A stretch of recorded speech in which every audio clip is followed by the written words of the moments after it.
Hello and welcome to one and all. So in this class, we'll check the next industrial policy resolution, that is IPR 1977. So we finished with the 1948 industrial policy resolution, which was the first one, which announced the mixed economic pattern in the country. And after that, the major industrial policy resolution announced by the government was the IPR 1956, which focused on establishing heavy industries under the public sector. Now, the next major change happened through the announcement of IPR 1977. So, in 1977, industrial policy resolution was announced by the Janata government. Okay, so in March 1977, Janata government assumed power and they announced a new industrial policy, and they wanted to shift the focus from the heavy industries to the small scale and cottage industries. Okay, so the main reason was by the time in 1970s and all, the public sector which was operating the heavy industries has already started incurring losses. So because of that reason, the new government, they wanted to shift the focus to the small scale and cottage industries. So in order to do that, they had to announce the new industrial policy resolution. Okay, so the IPR 1977 was announced by the Janata government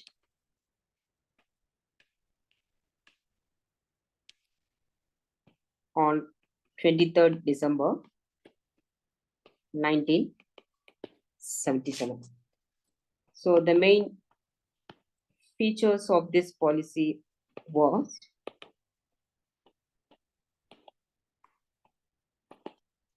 the first one, they redefined the category of small scale industries. They into different categories. The small scale industries itself is divided into different categories.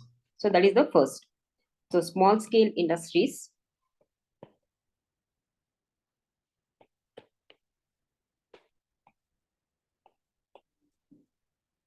was classified into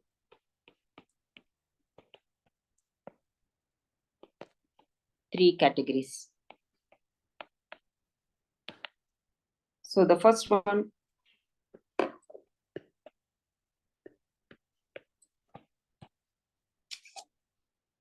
the cottage and the first category, cottage and household industries. So which are, the industries that can run with the help of the within the family members. So those kind of industries, those handicrafts and household industries products. So they wanted to give the encouragement to those kind of businesses.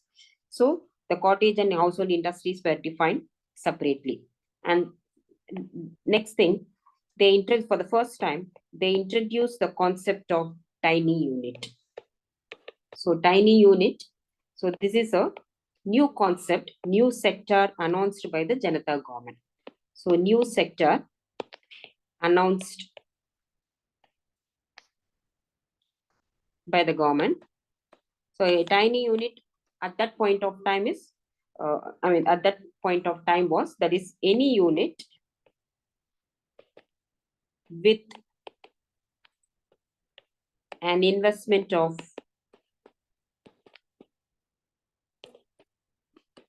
rupees 1 lakh. And there was some stipulation regarding the location of the tiny unit. So it has to be situated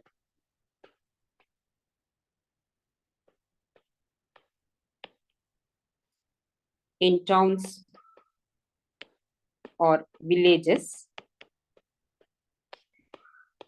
with a population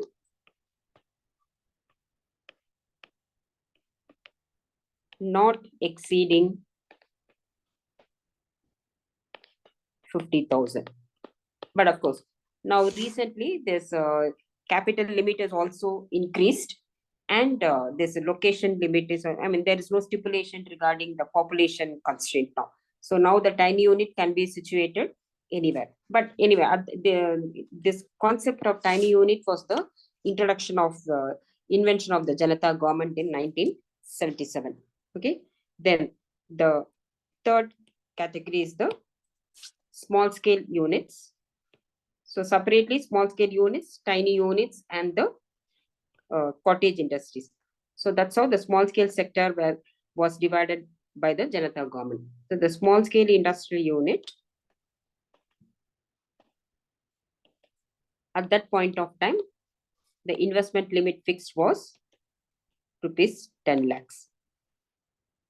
Then investment of up to rupees 10 lakhs. So cottage industry, since it can be operated by the members of the family in their own premises, in their own houses. So no capital limit was specified. No need for that much of capital. And tiny unit with a capital limit of 1 lakh, and small scale units at that point of time, the capital limit prescribed was 10 lakhs. So this is how this was the first feature of the 1977 policy announced by the Janata government.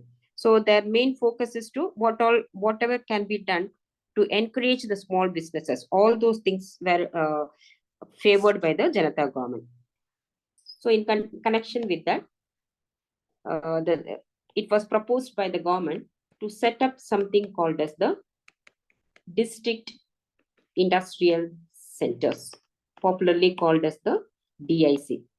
So the district industrial centers, DICs, were to be set up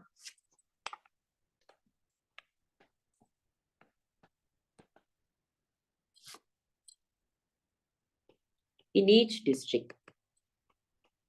So in each district, one district industrial centers has to be set up. So this is mainly to help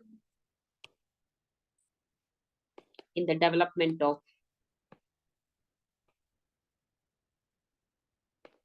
small scale and cottage industries. So the basic function of district industrial centers is, I mean, the district industrial centers, they will prepare the scheme, study the project feasibility. I mean, what sort of businesses, small businesses, because the government wanted to encourage the small businesses.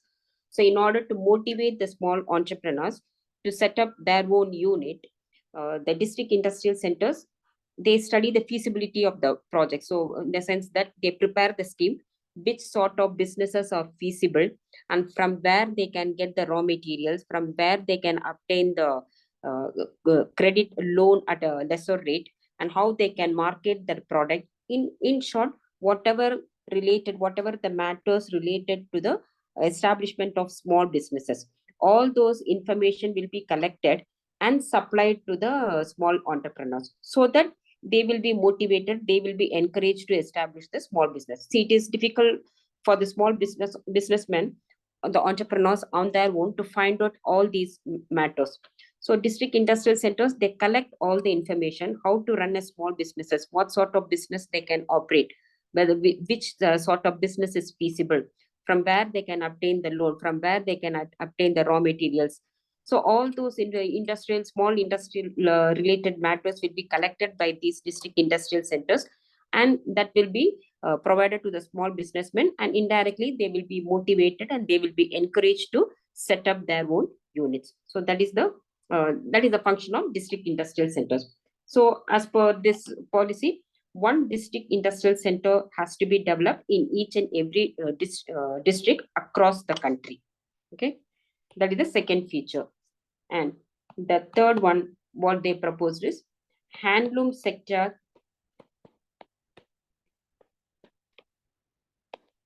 was given preference over power loom and mill sectors through tax concessions and subsidies. So the government wanted to encourage the handloom sector. So not what the government was doing is, imposing a cess or imposing a tax on the powerloom sector, and that whatever the tax revenue collected by imposing the tax on the powerloom sector, that is used as providing the subsidies to the handloom sector. So concessions and subsidy. So indirectly, it refers that the government wants to encourage the all the cottage industries and the small scale industries and the tiny industries in the country. Basically, the small businesses are to be encouraged in the country. Okay, so that was the idea of the Janata government, which came into power in 1977. Okay, and this one, the continuation of the same objective, new industrial units have to be established in the backward areas. So this is in accordance with the promotion of balanced regional development in the country. That object, in order to meet that objective, new industrial units have to be established in the backward areas.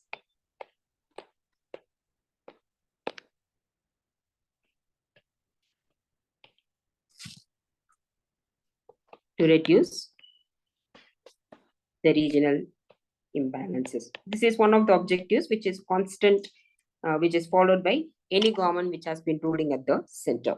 So regional imbalances. And the next is the special concession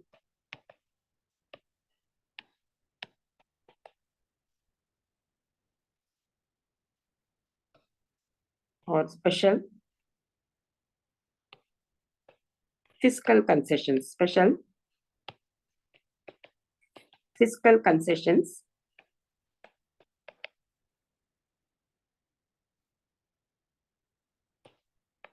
were proposed for export-oriented units. So in order to encourage all these units which can export their commodities, and normally all these handicrafts can be exported to the other countries. India has got a name for itself, isn't it, in our handicrafts and handlooms and all. So we have made a mark in ourselves. We have created a niche for ourselves in the handicrafts and handloom products. So in order to encourage those kind of units, the government wanted to give fiscal concessions in the form of reducing the export and import duties for the tariff for all these export oriented units, so that we can earn considerable amount of foreign exchange for the country. Okay, so those kind of units will be given all the fiscal concessions. So that is the next features. And the next one is the let me highlight it. Takeover of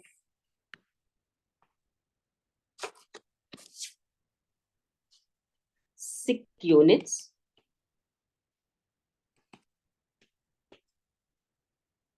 would be done on a selective basis. Would be done on a selective basis. So sick unit is the one which is continuously incurring losses. Okay, those kind of units are considered to be as a sick unit. So normally till then, what was happening when the government when the public sector started assuming more and more role, what it was, in order to show its supremacy, in order to show its dominant position, whatever the units that are running under losses in private sector, all those units were taken away by the government. Okay, so finally that led to the sickness of the public sector units itself. So the Janata government, they wanted to be very careful. So they are not, meaning that they are not going to take over each and every sick units under its wing. So any sick unit will be taken over by the government only if it is proved that there is no other means of reviving that sick unit. So if there is no other alternative left, and whatever the commodity or the service provided by that particular unit is very, very important for the general public, then only that kind of sick units will be taken over by the government. So every sick unit from the private sector will not be taken over by the government. So that is why the takeover of sick units will be only done on a selective basis. Okay, that is the meaning of that. And the next feature is large houses would have to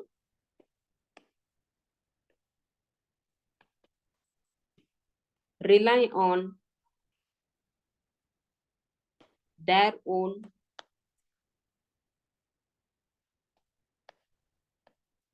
internally generated resources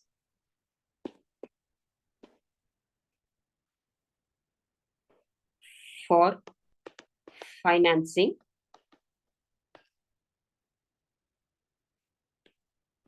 new projects or expansion of the existing ones. Expansion of the existing ones. Meaning that the government will not provide any assistance to the large business houses. Anyway, they are large business houses. So they can generate their own surpluses. Isn't it? Because they will, I mean, they are supposed to be earning reasonable amount of revenue. They are supposed to be earning a reasonable amount of profits. So if they want to expand or if they want to establish new unit, whatever the profit they have generated, whatever the internal resources, internal surpluses they have generated, they can expand or they can establish new units out of that only. Meaning they cannot expect any assistance from the government for their expansion. So this again proves the fact that the government wanted to give all the assistances only to the small scale units. So they don't want to give any assistance to the large scale units. So if they want to expand, they have to depend only on their own finances, their own revenue, their own profits generated. Okay. So the government is not going to provide any assistance to the large business houses. So that is the meaning of that. Then the next feature is the public sector would be strengthened with the responsibility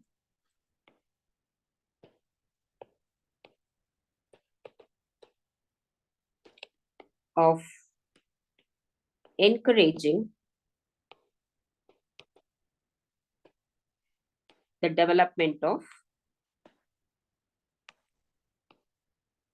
a wide range of ancillary industries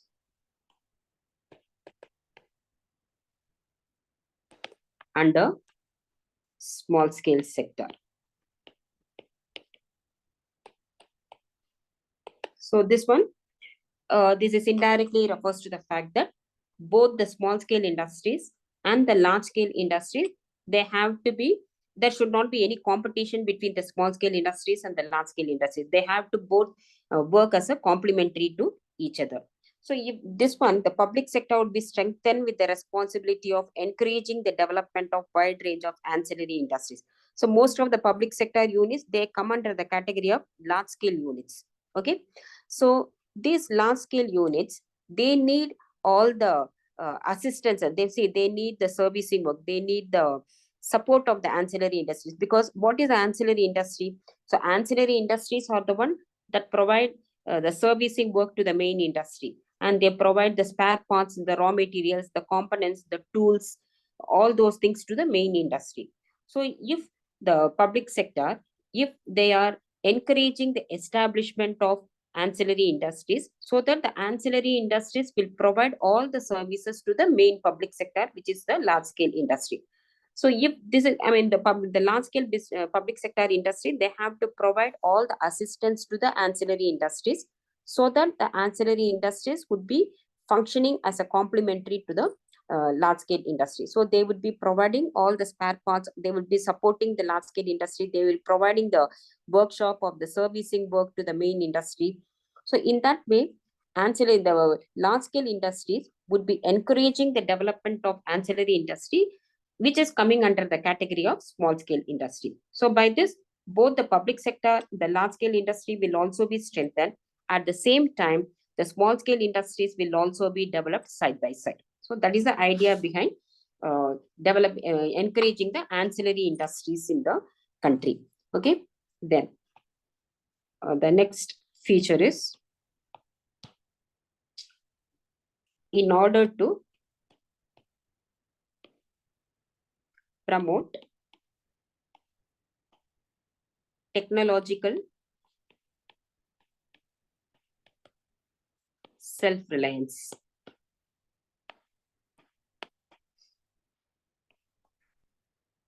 The policy recognized the necessity for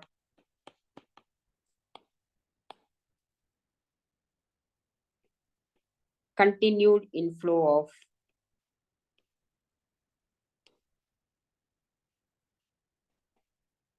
technology in sophisticated and high priority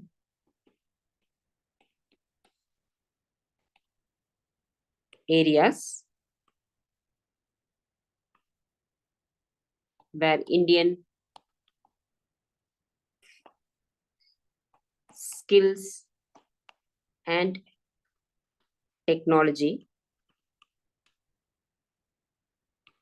are not or were not adequate. So even though the government wanted to focus more on small scale and cottage industries, which don't require that much amount of superior technology, that kind of sophisticated technology is not required for the small scale and cottage industries.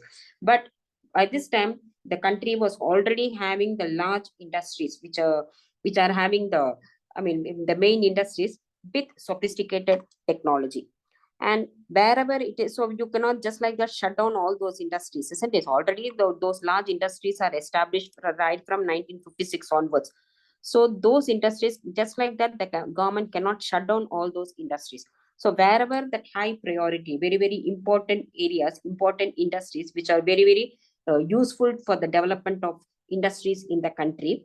So those industries which require sophisticated technology. So those kind of technology can be imported from the other countries. Okay, so only those industries, that's why they mainly they specified high priority. So only wherever it is absolutely necessary to import the foreign technology for the continuous operation of the large industries, only in those industries the import of foreign technology is allowed. So not in the every area, the government is not going to allow the foreign technology.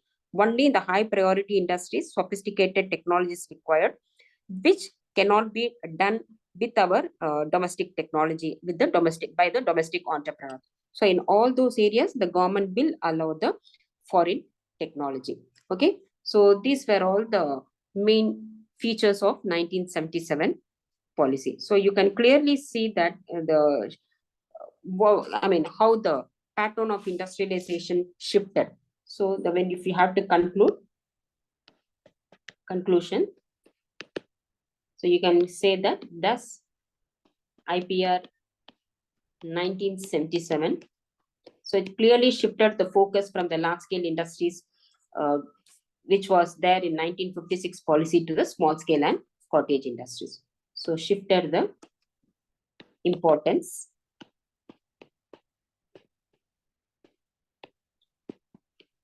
to the small scale sectors, unlike the IPR 1956, which concentrated on heavy industries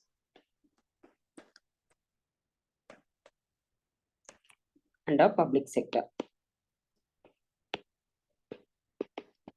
So totally, the focus shifted from the heavy industries to the small scale and cottage industries. Okay. But anyway, the problem is in the Janata government, it was just short-lived. It was there, it was in ruling only for 2 years. And again in 1980, the Congress government came back to power. And again, they have to announce the another industrial policy. That is the industrial policy resolution of 1980. So which I will explain to you in my next class. Okay. So if you find this video useful, please like, share, and also subscribe. So until my next class, take care. Bye-bye.